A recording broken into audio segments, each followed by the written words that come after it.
Well, hello, my brilliant friends. One thing I know for certain on this planet is that southern heat will cause you to make some of the worst decisions of your life. And a particular situation I have in mind was a couple of years ago, my family and I went to Disney World in Orlando, Florida. And hello, it's Orlando, it's summer, it's hot, right? So the particular terrible decision was choosing to go into a gift shop to get out of the heat. Now, I don't know about you guys, but I tend to avoid gift shops at all costs.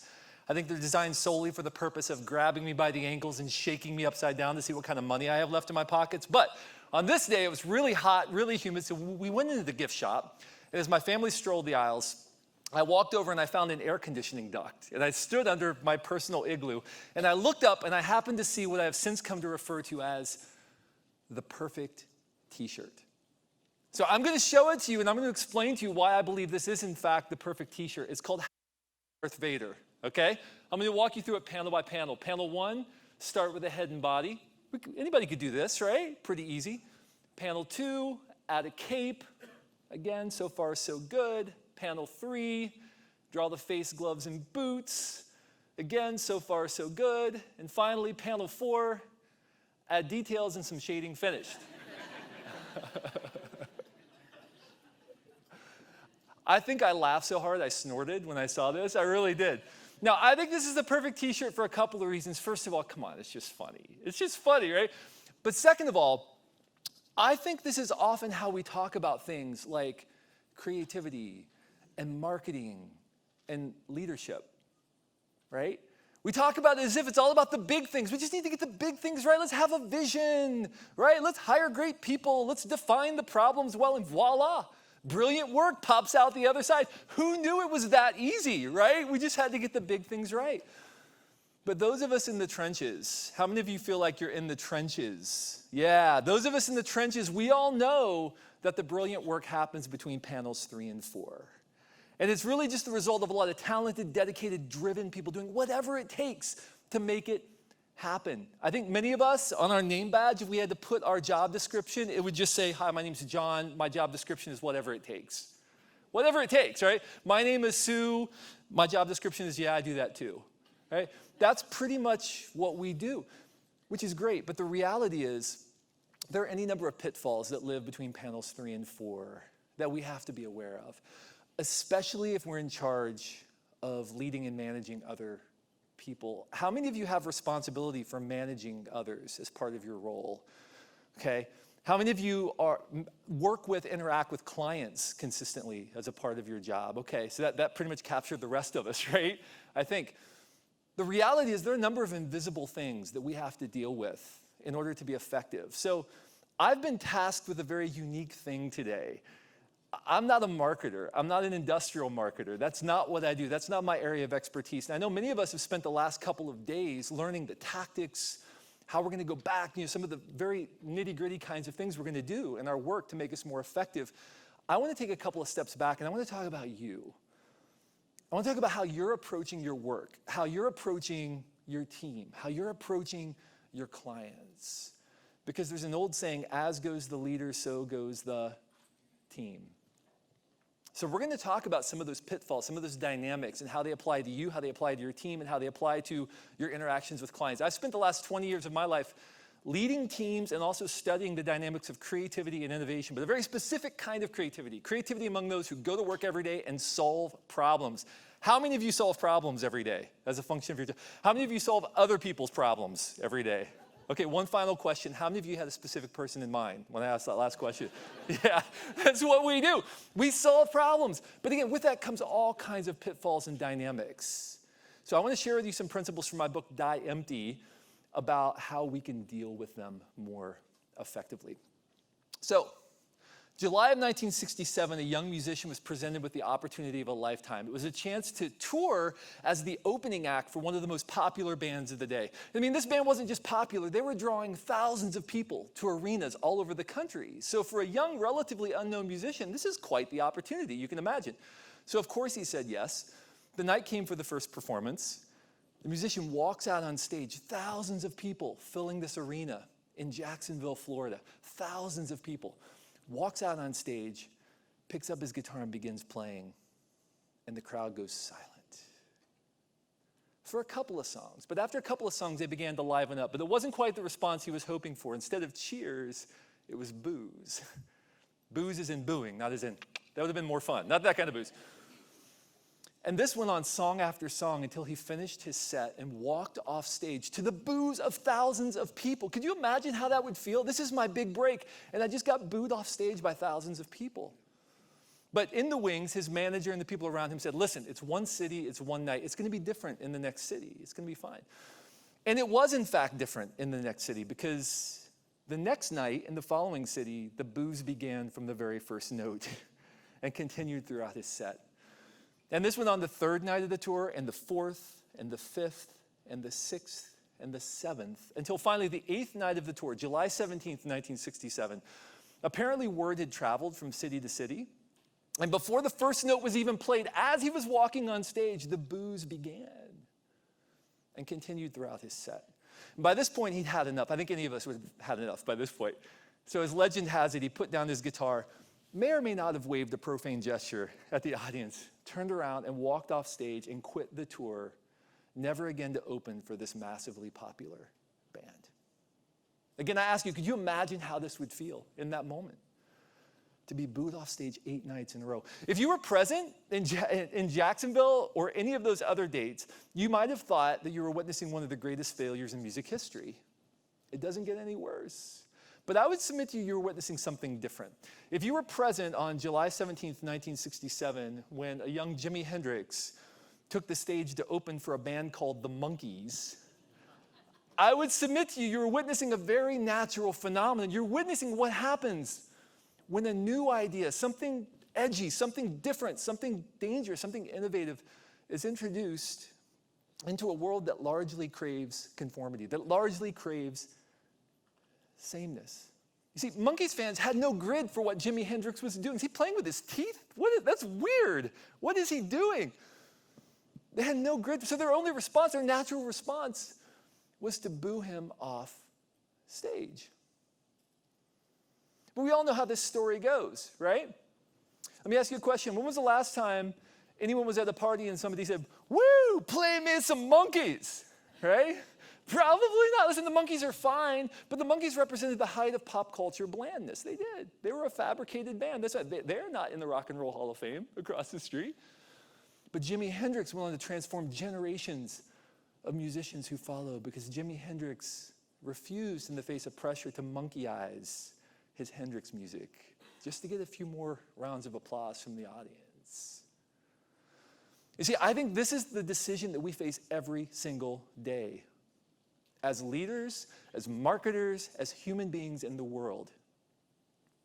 Because the very rough edges that cause other people to not necessarily respond to us the way that we always want are the very rough edges that make us uniquely capable of contributing something valuable in this world. But when we allow those rough edges to be rounded off, it's really easy to slip into a place of mediocrity. Now, mediocrity is an interesting word to me because it comes from 2 words in the original language. Medius, meaning middle, and ocris, meaning rugged mountain. So to be mediocre literally means to stop halfway up a rugged mountain, to get halfway to your objective and say, nah, close enough. I'm just going to settle in right here. And mediocrity is a sliding scale, by the way. It is. It means that we have settled in at some point, that we are capable of more. One person's mediocrity is another person's excellence because they are maximizing everything they have. But we might look at somebody and say, man, they're knocking it out of the park, they're doing great, but inside they know, I've kind of settled in. And we see this with teams all the time.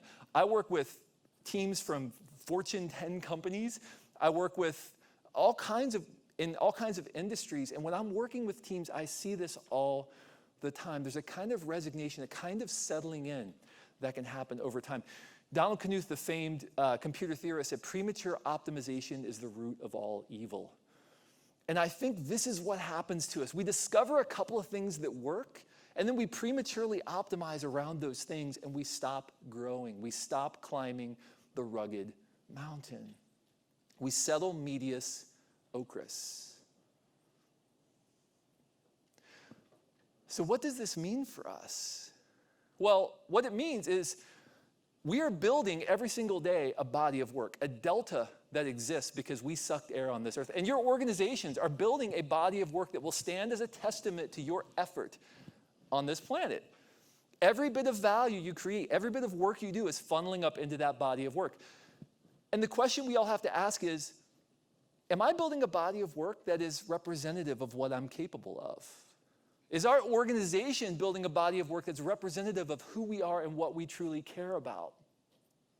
And that's a pretty big question, but the reality is that big body of work is comprised of a lot of little choices, little deltas, little decisions that we make every single day about where we spend our focus, our assets, our time, and our energy.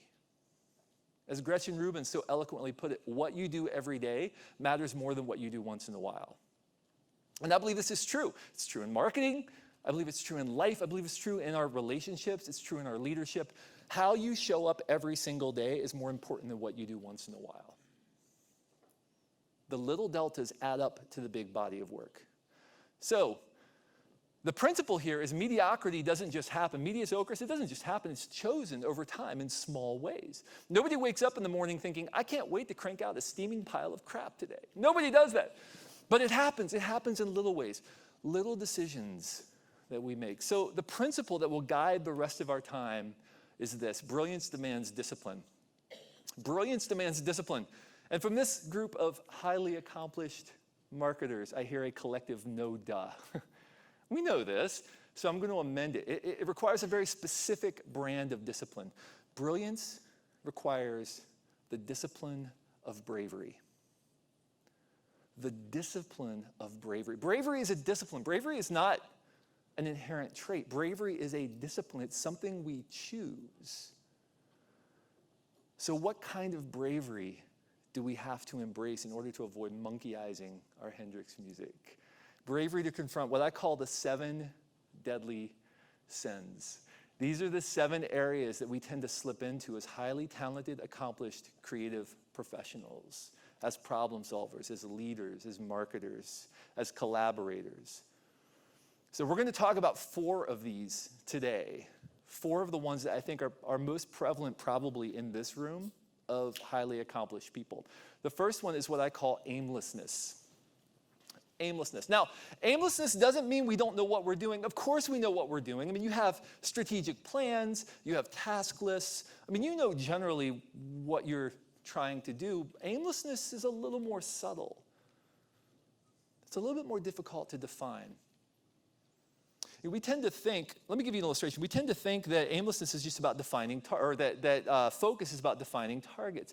Imagine that you send me out into a field and you give me a bow and an arrow and you tell me somewhere in this field is a target and your job is to try to hit the target with a bow and arrow. I say, fair enough. I could try. I'm not an archer, but I could try that. But then you add something to your description of my tasks. You say, but I'm going to blindfold you and I'm going to spin you around a couple of times. And then your job as a blind, half-drunk person is to try to hit the target. How likely am I to hit the target? Not very likely. Now let's say after a couple of hours of random shooting, I somehow managed to hit the target. Somehow. Luckily, I hit the target. Great. I think this is the most important question. How gratified do you think I'll be when I finally hit the target? Now, I'll submit to you, I'll be glad it's over because it's a stupid, pointless exercise. But I wouldn't be very gratified. Why? Because there's little gratification that comes from work that's not sourced in intent and purpose. As human beings, we are wired to derive a sense of meaning, of identity, of purpose from the value we create, from the work that we do. And when that work is decoupled from a deeper sense of why we're doing the work, even success can feel hollow. We can succeed our way into failure. And we've seen a lot of companies do that. You can easily succeed your way into failure if your daily activity isn't tied into something deeper, a deeper meaning, a deeper purpose, something that is guiding your decision making, something that's guiding the choices that you make as you're serving the people that you're aspiring to serve. Let me illustrate how this works by uttering the most terrifying words ever uttered by a human being. Let me show you a magic trick I just learned. Okay, I'm going to put 5 cards on the screen. I want everyone to choose one card, just one card. I'm going to mind meld with you. All right, everybody have your card? Good. Now, I'm going to remove the cards from the screen. So with the significant help of Content Marketing World, I have done an extensive amount of research into the average psychological profile of the people attending the Industrial Marketing Summit. And I think I can with great certainty predict the card that most of you chose. I mean, we're all marketers, right? So I think I can predict it. So I'm going to remove that card, and I'm going to put just 4 of those cards back up on the screen, okay? How many people see your card? Nobody? 2 people? Greatest trick ever. Thank you very much. Have a great day. Actually, these are 4 entirely different cards than the ones I put up the first time. Those of you who raise your hand, come see me after. I have people I can refer you to. It's no problem. It's fine. I'm happy to. Why does this trick work? Why does it work? Anybody? Well, you trusted me. Absolutely. That was mistake number 1. I got to tell you right there. Yeah. You're only focused on the card I gave you. And so when I changed the context, many of you didn't notice. I gave you a problem to solve, and you performed brilliantly, with a few exceptions. You performed brilliantly. You did. But in so doing, you ignored the context. When I shifted the context, many of you didn't notice. And friends, this is what aimlessness can do to us. We become so fixated on doing the things we've been tasked with doing, we stop asking, why am I doing this? Which is why we can easily succeed our way into failure if our work and our strategies and our organizational principles aren't tied into something deeper. So, in the face of uncertainty, we have to have a point of view. We have to have something that's driving our work, our decision making, and we have to be able to tie every decision we make back to that point of view. I call this a productive passion. A productive passion. Now, this word passion is another word we often misunderstand. We tend to think of it as something I like. It's something I enjoy doing, something that fills me with glee and joy, and I just feel like I'm hopping around with bunnies and, amidst the daisies all day at work. That's not what the word passion means. How many of you have heard the advice, follow your passion, at some point? Yeah, it's terrible advice. It's terrible. The word passion in its root form means to suffer. Yay, follow your suffering. So when we talk about passion, what we're talking about is the thing that you are willing to spend yourself on behalf of. What is the thing that you care so much about? You're willing, if necessary, to suffer to see it happen because the outcome matters more to you than your temporary suffering. That's what productive passion is for you, and that's what it is for your organization. What is that for you? What is that for your organization? What is that for your team? What is your productive passion? What are you spending yourself on behalf of? And what matters more to you than your temporary discomfort? One of the stories I came across in writing my book, Die Empty, was the story of this guy, a guy named Curtis Martin, who was an NFL Hall of Fame running back, was recently inducted into the NFL Hall of Fame. And so Curtis Martin was giving his Hall of Fame enshrinement speech a couple of years ago. And he gets up behind the podium, and you can imagine, just kind of like this, there are all these football greats in the room. It smelled like musk and Axe body spray or something in the room. Anyway, so he gets up behind the podium, and he says, I never was a football fan. I wasn't the type of guy to watch football. As a matter of fact, I could count on one hand how many football games I've watched from beginning to end in my lifetime. This is a guy being inducted into the NFL Hall of Fame, basically saying, not really a fan of the game, right? He went on to explain the reason he played football at all is because he grew up in a really challenging environment. He had a couple of relatives who died at an early age due to violence in the neighborhood. He was starting to kind of get in with the wrong crowd. And so some family friends came around him at an early age and said, hey, Curtis, why don't you play football? go hit people on the field, right? Take out your aggression on the field. That would be good for you. So he did, and he was good. He didn't like it, didn't want to do it, but he was good. And so he played high school football. And again, he was really good. So good, in fact, that he had the opportunity to go to college on a football scholarship, something that had never even crossed his mind. Like college wasn't even on the radar for him, right? He got the opportunity to go to college on a football scholarship. And he was so good in college that on NFL draft day, there was a possibility he was going to get a call and be drafted into the NFL. So it's NFL draft day.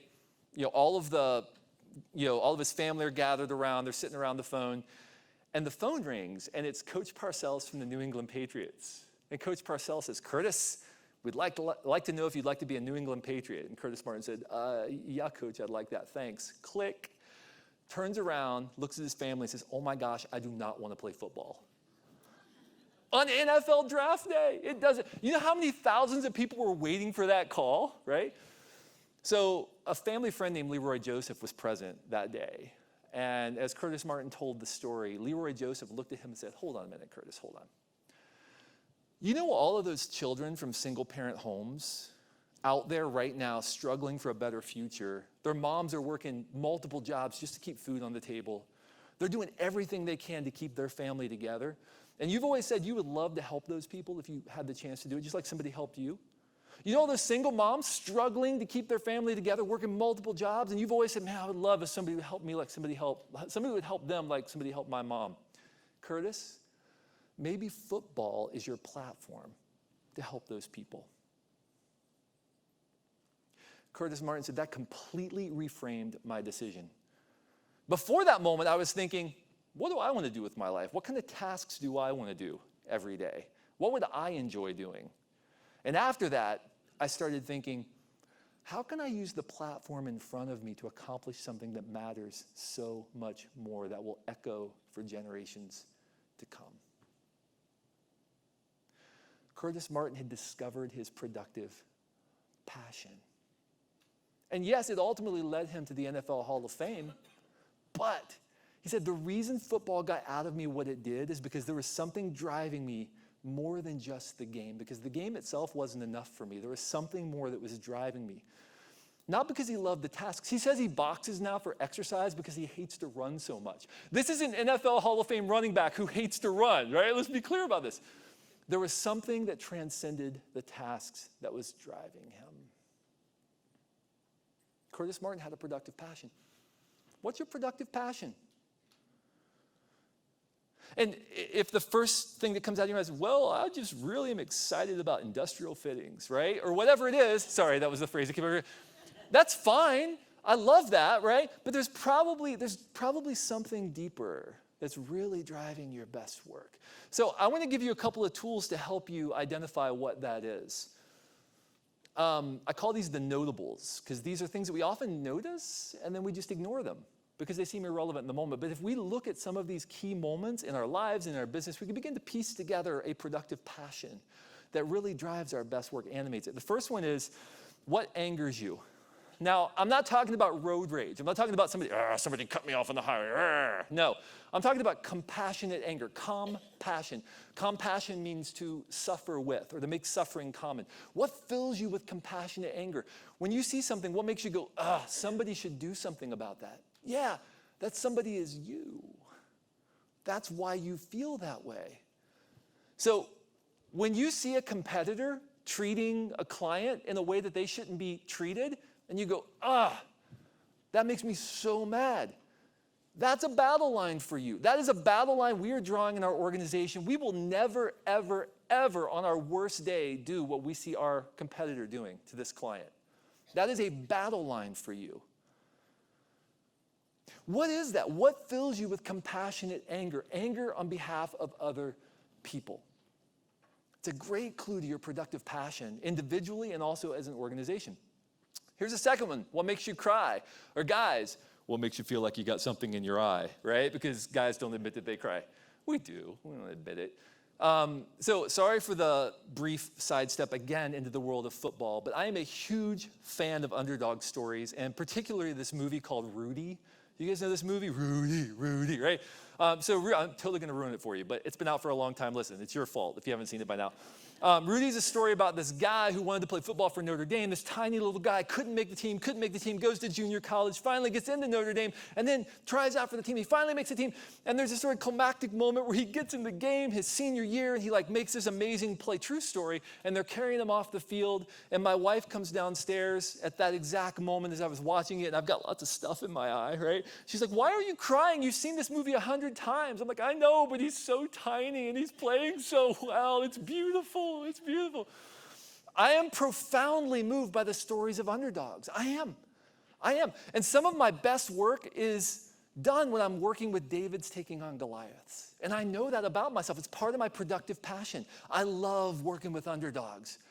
I love it when we're like, we're going to show you, you've got 17 times the budget and 40 times the employees, and we are going to take you to the mat. Like, I love that. I love that. It animates me. What is that for you? What moves you emotionally? It's a great clue to your productive passion. Think about those times in your life, in your work, when you've been moved emotionally. And then a final one is, what gives you hope? What fills you with hope? What is it that you believe or your organization believes that other people think you're crazy for? What's something that's it's like a splinter in your mind and you can't get it out of your head and you say, listen, I don't care if everybody thinks we're crazy. This is the way it is. This is how we're going to operate. These are the principles by which we will function. Now listen, not everybody loves them for a lot of reasons, but Chick-fil-A drew a line in the sand and said, we are not open on Sunday. And as somebody who frequently travels on Sundays, and I walk into the airport and I'm like, oh, why, right? But that's a battle line that they drew a long time ago. Like, we're not working on it. We're going to give our employees, this is important for our employees to have a day a week to be with their family, period. That's a battle line. People think they're crazy. You know how much revenue they're losing by doing that? But they're Jimi Hendrixing against the masses of boos from people like me who say, why can't I get a chicken sandwich on Sunday at CVG, right? Right. So once you begin to identify your notables, you can define your battles. You can begin to draw some battle lines as an organization. And you need to have individual battle lines, but you need to have organizational battle lines. These are the battles we are going to fight every single time. This defines our brand. This is who we are. Here we stand. What are those battle lines for you? There has to be something deeper driving your work than just, yes, we are 2% better than the other person. What is it that drives and animates your best work? And by the way, this is also the best way to keep really talented people around, because talented people want to work for an organization that knows what it cares about. Because talented people have options. They do. All right. I encourage you to go back and ask, what outcome am I or are we truly committed to? What is it we're really trying to do as an organization? I mean, really, what are we spending ourselves on behalf of? Or for yourself, go back as a leader and ask, what is it I'm really trying to do? What is it that I'm really committed to? What is my productive passion? What am I spending myself on behalf of? So this is aimlessness. The second deadly sin is boredom. There's a whole group of people I love to call the busily bored. Now, they look like they're busy. If you ask them, how are you doing? They're like, oh, I'm so busy. Just so busy. They get that constipated look on their face. I'm so busy. So much going on. But I know they're bored silly. Even though they're really busy, I know they're bored silly. Why? Because the moment there's a lull in conversation, the phone comes out. And they're looking for anything out there that can quell the 5 seconds of boredom while they're waiting for their mocha frappa, whatever, in line. We are living in a world that Linda Stone has coined continuous partial attention. I'm always kind of here, but I'm kind of somewhere else at the same time. And do you think we do our best work that way? No. Especially as leaders, especially as marketers. Marketers are noticers. That's what we are. But if we're not really taking the time to notice because we're so continuously partially attentive, can we really do our job? There's a dynamic I like to call the ping. The ping is a perpetual pinprick in my gut that says, you should go check your email right now. You should go check your Twitter feed right now. You should go check your phone because maybe the President of the United States is calling you with a national security crisis. That's the level of urgency the ping delivers. And the ping has a life philosophy for you and for me. The life philosophy of the ping is something out there might be more important than what's in front of you. Something out there might be more important than what's in front of you. And we're living in Linda Stone's world of continuous partial attention. Productivity writer Merlin Mann calculated if you glance at your email or are otherwise distracted every 5 minutes throughout the course of the day, now many of you are like every 5 minutes, try every 5 seconds, right? Over the course of an average year, you will check your email 24,000 times. 24,000 times. So I took this a step further and I calculated, let's say every time you do that, it takes you 10 seconds to regain your focus. Now most experts, by the way, would say 30 seconds up to 20 minutes to regain your depth of focus. But let's say 10 seconds, let's be conservative. Over the course of an average year, you will spend 66.6 hours, not doing anything about your email, not even going into it, just glancing to see if something out there is more important than what's in front of you. 66.6 hours, that's like half a work week for you people. That was supposed to be a joke, but it didn't come across that way. No, 666, we've done a couple of things. First of all, email is evil. Yes, we've proven that. But second of all, listen, how many of us struggle to find the time, the attention, the energy we need to do our very important work, but we think nothing of slicing up our life 10 seconds at a time and giving it away to the ping. We think nothing of it. It's just the way it is. So Dee Hock, the founder and chair emeritus of Visa, had a framework for how we turn all of the noise in our life into something meaningful. He said there's a lot of noise in our world, and noise is meaningless. And by the way, we swim in noise today. We swim in noise. He said noise becomes data when it achieves a cognitive pattern. So once there's something somewhat meaningful to it, then it becomes data. But data itself is not very useful. Data becomes information when it's combined with other data in a way that actually gives us some bit of information that we can act upon in some way. And information becomes knowledge when combined with other information in a way that allows us to act meaningfully. And knowledge becomes understanding when knowledge combines with other knowledge in a way that allows us to predict. So we can begin to predict where we should go, the decisions that we should make. But he said that's not where it ends. That's where a lot of people stop the chain. But he said understanding becomes wisdom when guided by purpose, by principles, by ethics. See, understanding is what can we do. Wisdom is what should we do. This is where we want to be as leaders. This is where we want to be as marketers. We want to turn the noise into wisdom. But what does that take? It takes focus. It takes dedicated time. It takes breaking away from the ping long enough to begin to synthesize patterns, to begin to see the world as it is. So what we have to do, we have to be fiercely curious. So I want to give you a couple of ways to do that, right? We have to fill our minds with valuable stimuli.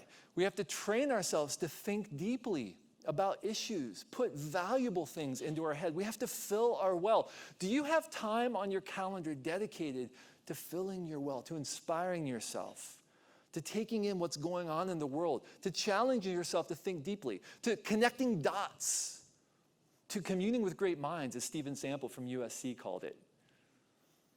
Do you have time? And by the way, I'm not saying like, oh yeah, I listen to podcasts on my way to work. I mean, that's fine as somebody who has a podcast. I love that. Thank you. That's great. But I'm talking about dedicated, deep thought time. Where are the brilliant ideas going to come from, friends? They're going to come from that dedicated, deep thought time where you're synthesizing. Leaders are the chief dot connector. If you are not taking time to connect dots in your world, if you're not taking time to fill your well, to synthesize, game off. If you are not inspired, you cannot inspire others. Period, point blank. As a marketer, if you're not inspired, do you think your customers are going to be inspired? Absolutely not. Absolutely not. Are you filling your well? Are you ever unreachable? Is there ever a time when you're off the grid completely? We are learning a fundamentally new way of being human. We are. Our technology is outstripping our biological adaptation to that technology. So we are learning a fundamentally new way of being human, which means we have to discipline ourselves to be away from the ping, to be off the grid, to be present. Why do you think that meditation is the #1 trend among Wall Street and hedge fund people right now? It's because they're trying to turn noise into wisdom. Now, we could question their wisdom, but they're trying to turn noise into wisdom. They're trying to take all of this data and all this noise and turn it into something meaningful and actionable. So, do you have that space in your life? And then, here's another one. Ask inconvenient questions. Are you asking, not just asking questions, but are you asking inconvenient questions? Sometimes we don't ask questions. Why? Because we don't want the answer. We don't want the answer. Why don't we want the answer? Because if we get an answer, who's going to be accountable for acting upon that answer?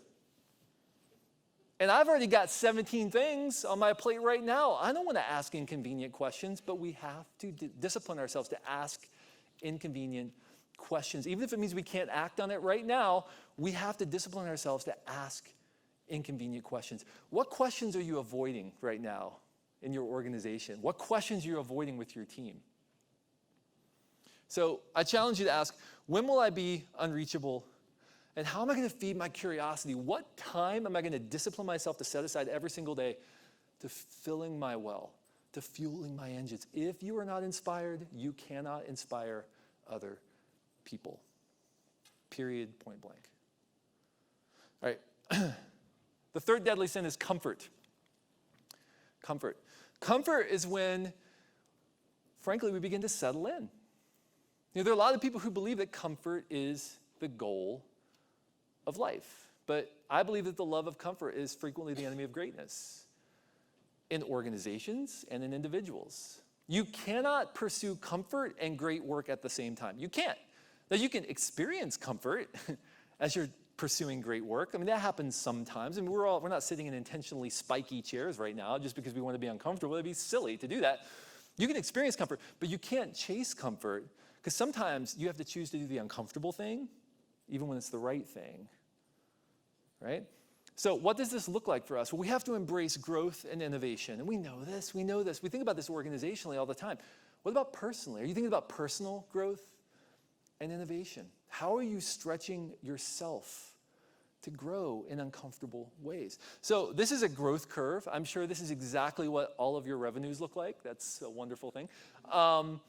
This is actually representative of how we learn new skills. And this is also true, by the way, of organizations that I've worked with. We've kind of seen this pattern as well.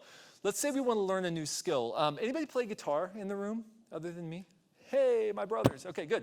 Let's say you want to learn how to play guitar. What's the first thing you do? You buy a guitar and it sits in the closet for 6 months, right? You hear Eric Clapton playing, you think, I could do that. You buy a guitar and it sits in the closet. But that's an important first step because you've identified a new thing, a new skill, a new direction you want to go. It's what I call discovery phase. But if you actually want to grow your skill set, you have to move on to what I call emulation phase. Emulation phase is when you find somebody else who's doing it really well and what do? You copy them. You copy them. This is how a lot of businesses start. They think, hey, there's somebody really knocking it out of the park here. I think we could basically copy their model, put a couple little tweaks on it, but basically copy their model and like knock it out of the park too. That's great. That's why when you walk past Guitar Center, you hear dun, dun, dun, dun, dun, dun, dun, right? These are people who are emulating. They're annoyingly emulating, but they're emulating is what they're doing. But if you want to really grow, if you want to add unique value, you have to move on to the third phase. It's what I call divergence phase. Divergence is when you begin to apply your own perspective, your own productive passion, your own unique passion, skills, experiences to the work or to the marketplace. And this is where a lot of organizations and individuals become really contributive because they become known for something. This is the phase where we become known for something. This is what makes us different. We're sailing perpendicular to the shoreline now. But there's a final phase. And a critical phase. It's what I call crisis phase. Crisis phase is when you're still doing all the stuff you've always done. It's fine. Everything is fine. Everybody looks at you and says, you're doing fine. It's great. It's fine. But inside you know that you're stuck. It still may be working for everybody else, but you know that you've stopped growing. You know it doesn't feel risky anymore. The things that got you to where you are, you're starting to realize are maybe not going to get you where you want to go. And at this point, we have to face a decision, an important decision. We come to a crossroads. We can either go back to the beginning and start a new growth curve, learn a new skill, risk failing again, risk looking silly again, perhaps, because we're trying something different, we're experimenting, we're doing something risky. Or we can begin down the backside of the curve because if you're not growing, you're dying. It's a principle of nature. So my challenge for you is, where are you in these stages personally right now? As you think about your life, your leadership, your career, and where might your organization be right now in these stages? And what new skill would reinvigorate you? What new discipline do you need to learn? What new area of experimentation, innovation? What kind of skunkworks project do you need to start to re-engage your team, maybe? Or what do you need to do personally to continue up the rugged mountain so you don't get stuck in crisis phase? And then just do it. Trademark, sorry. Just do it. R, circle. Okay. The final deadly sin we're going to talk about today is fear. Fear. So we have aimlessness, boredom, comfort, and fear. Fear is when the perceived consequences of failure outweigh the perceived benefits of success. So we don't act. We don't take strategic risks. There's a guy named Neil Fury who does research into procrastination. And he'll often bring people into a room like this, and he'll put a wood plank on the floor, 6 inches wide, 10 feet long. And he'll ask people, could you walk the length of this plank if I ask you to? And they'll look at the plank, and they'll look at him and say, of course, it's just a wood plank on the floor. I have to be drunk not to be able to walk the plank. Great. Now, he says, imagine that I take that wood plank and I suspend it 100 feet in the air between two buildings. Now could you walk the length of that plank? And they look at the imaginary plank and they look at him and say, no way, are you kidding? I'd have to be drunk. No way am I walking a wood plank 100 feet in the air. Well, what's changed about the technical skill required to walk the plank? Absolutely nothing. If you can do it on the ground, you can do it in the air. What's changed are the perceived consequences of failure, which in this case is plummeting to your death, so I kind of get it, right? But I would submit to you that many of us go through our days artificially escalating planks. Artificially escalating the perceived consequences of failure to the point that we don't act, we don't take strategic risk. We tell ourselves stories about what will happen if we fail. And as a result, it paralyzes us. Or we do subpar work. And we don't take the risks necessary to serve our clients in a meaningful, unique way. Or we don't have the brave conversations as a leader that we need to have with our team in order to advance the organization. We don't do it. We tell ourselves stories that paralyze us. You see, fear turns something innocuous into something terrifying. That's what fear does. But once we begin to confront the reality of the situation, once we begin to talk about fear, it tends to dispel its effects. My friend Brian likes to say fear is often the smell of opportunity. And I think that's true, right? Some of the places we know we need to go are the places we're most afraid to go because we don't know what it's going to cost us. We don't know what's going to happen if we actually go there. But those are the places that we need to go. We need to walk into dark rooms and turn the light on. So how do we do this? Well, I think one of the most important things we can do as leaders of others is to discuss true risk to dispel perceived risk. So when you make a bold decision, have a conversation. Hey, before we leave this room, let's talk about this right now. What are we afraid might happen if we actually take this course? Let's talk about what we're afraid of. Let's talk about all of the potential consequences of this decision. And some of them you'll probably say, that's a very real consequence. That could very well happen, and that's fine. But some of them you'll find your team artificially escalating the perceived consequences of failure. And also, and we've heard this a million times, but also redefining what failure looks like for your team. Because failure isn't always failure if it helps you get where you want to be long term. Failure is only failure if it's something you just sort of sweep under the rug and move on from, but you don't learn from, you don't apply it to future endeavors. So discuss true risk to dispel perceived risk. Here's another way, by the way. Fear of failure is one thing, but what about fear of success? I work with a lot of agencies, and let me tell you, there are agencies who don't really want to punch above their weight class. Why? Because what happens when you over-deliver for a client? What's the expectation next time? Well, you did it for us last time. Why can't you do it again? Yeah, but we stayed, we worked 4 weekends in a row. Jim just had a baby and he hasn't seen his baby yet for 3 weeks because we wanted to deliver, Well, Jim didn't. Jim's wife did. Let's be clear about that, right? I don't want to get myself in trouble. But Jim's wife just delivered a baby and Jim hasn't seen the baby yet. We set the bar so high, it's expectation escalation is what I call it, right? So sometimes we're afraid of what will happen if we succeed. So we have to have that conversation with our team too. I know maybe you don't want to over-deliver on this, but I'm going to guarantee you, I am going to protect you from the consequences of that. If we over-deliver, I'm going to make sure I'm communicating, here's what it took us to do this, here's why we can't do this every time. But in this case, we went the extra mile for you. All right, so discuss true risk to dispel perceived risk. So I encourage you to go back and consider, am I artificially escalating planks? Is there any place in my life, in my career, in my leadership where I'm artificially escalating planks, or is your team doing that? And how are you going to begin thinking about fear in a different and more meaningful and productive way? All right, so we do not have time to go into all of the 7 deadly sins, but here they are. Isn't it amazing when research just shows up in alphabetical order like that? It's incredible.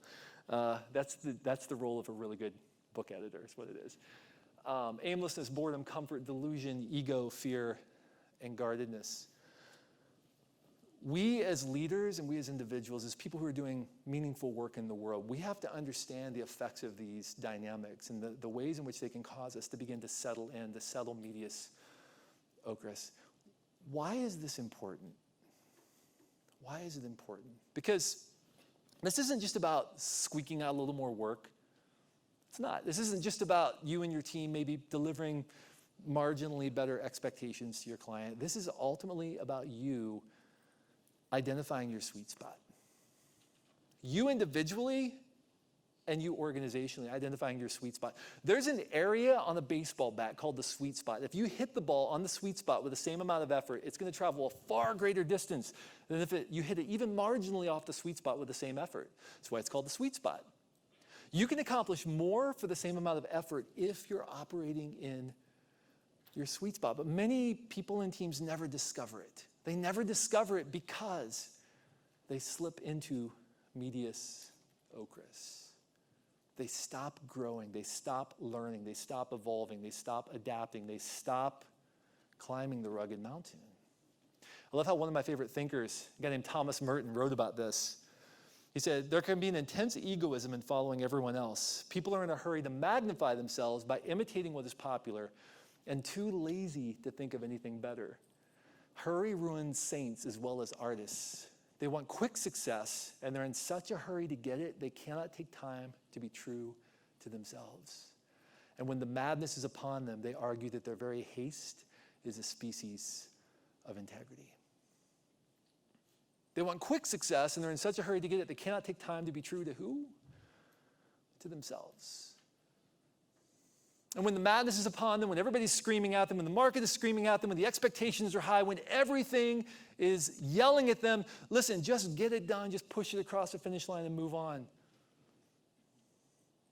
They justify selling out as a species of integrity. They monkey eyes their Hendrix music in the moments when it matters most. And in the end, when they point to that body of work, they say, that doesn't really represent the sum of my greatest accomplishments as much as the sum of my greatest compromises. The cost is too high. It's too high. So about 15 years ago, I was in a meeting, and a friend of mine was leading the meeting, and it was a very risky project we were working on. There were millions of dollars at stake, actually, in this project. And I think my colleague who was leading the meeting sensed that some of us were a little bit nervous about what we were doing, and so wisely said, I just want to take a minute and ask you a question. He said, what do you think is the most valuable land in the world? I thought, that's a weird question. I don't know, most valuable land in the world? He said, well, just go with me on this. Just go with me. So we started throwing out guesses. Oil fields of the Middle East. Wrong. Gold mines of South Africa. Right? My colleague was from South Africa. Wrong. Manhattan, right? Wrong. The lake shore in Cleveland, Ohio, right? Wrong. So we started throwing out all these guesses. He said, no, you're all wrong. And I said, well, what do you think? What's your answer? What do you think is the most valuable land in the world? I never will forget quoting the late Miles Monroe. He said, I believe the most valuable land in the world is the graveyard. Because in the graveyard are buried all of the untaken risks, all of the unexecuted ideas, all of the unlaunched businesses, all of the unreconciled relationships, all of the unwritten novels, all of the things that people said, tomorrow I'm going to get around to that. Tomorrow, I'm going to take the first step on that. You know what? Tomorrow, I'm going to put that into motion. And they pushed it, and they pushed it, and they pushed it, and they pushed it into the future till one day, all of that value that they were carrying with them, all of that value was buried, dead in the ground, never to be seen by human eyes. That's why it's the most valuable land in the world, because all of that value was buried with them. And that day I went back to my office, and I wrote 2 words on an index card, and I put them on the wall of my office, and I put them in my notebook. And those 2 words have become the defining ethic for my life. And those 2 words were die empty. Because I want to know, when I reach the bookend of my life, when they lay me in the ground for the last time, well, actually for the first time too, come to think of it. When they lay me in the ground, never thought of that before. When they lay me in the ground, I'm not taking my best work to the grave with me. I'm doing everything I can on a daily basis to counter aimlessness, boredom, comfort, delusion, ego, fear, guardedness, so that I can build a body of work. I can point to that body of work and say, yes, that represents me. I didn't do everything perfectly. Nobody does. And I didn't get around to everything. Nobody gets around to everything, but I did my best every single day to get my work into the world where it could be of value to other people. Will you be able to say the same, friends? Be purposeful. Be diligent. Refuse to settle mediocris. Refuse to monkey eyes your Hendrix music just to get a little bit of applause. And if you're diligent, someday in the far distant future, when they lay you in the ground for the last time, you can die empty of regret, but full of satisfaction for a life well lived. And I think that's all any of us can ask for in the end. You've got this. Thank you for the great work that you do. And thanks so much for having me today. Appreciate it.